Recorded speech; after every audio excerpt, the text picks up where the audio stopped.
E aí pessoal, tudo bom com vocês? Aqui é o Dinael da oficina Din Woods Arts. Hoje eu vou mostrar para vocês algumas ferramentas, né? Duas ferramentas. Essa nova ferramenta que eu adquiri, que é uma lixadeira da Black & Decker com 920 watts. A minha estava bastante velhinha, já tinha passado por uma reforma, mais de quase 15 anos ou mais. Eu aposentei ela e comprei essa nova aqui, pelo custo-benefício, um preço acessível, 250 a 300 reais no Mercado Livre. Eu vou deixar o link aqui para vocês, pode acompanhar o link, seguir o link aí se quiserem comprar. Também esse disco da Cupins de aço, vou ver se eu deixo o cupom aqui de algum amigo ou deixo o link aqui para vocês comprarem também, tá ok? E no projeto de hoje vai ser um projeto rápido e simples. Eu vou fazer uma tábua de carne, uma tábua de churrasco, tá? Acompanha o vídeo aí e vamos que vamos. Obrigado, dá um like, se inscreva, acompanha, siga nós nas redes sociais.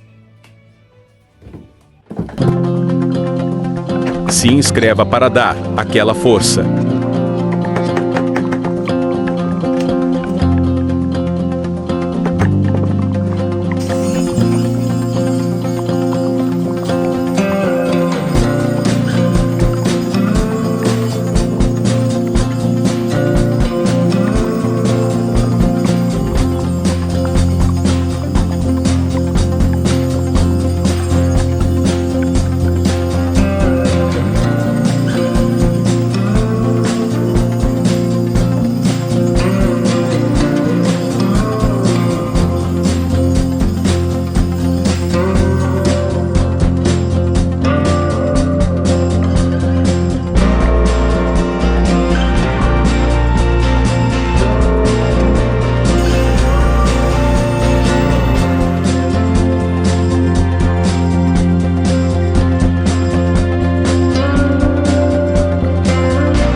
Micro retífica dremel.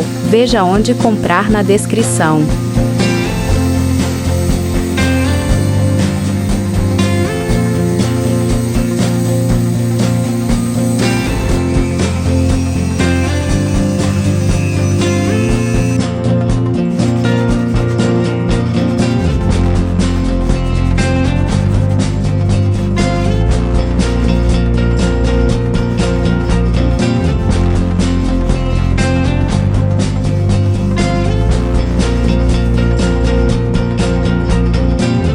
Usei as lixas 40, 60, 100, 150, 220, 320, 600, 800 e 1200.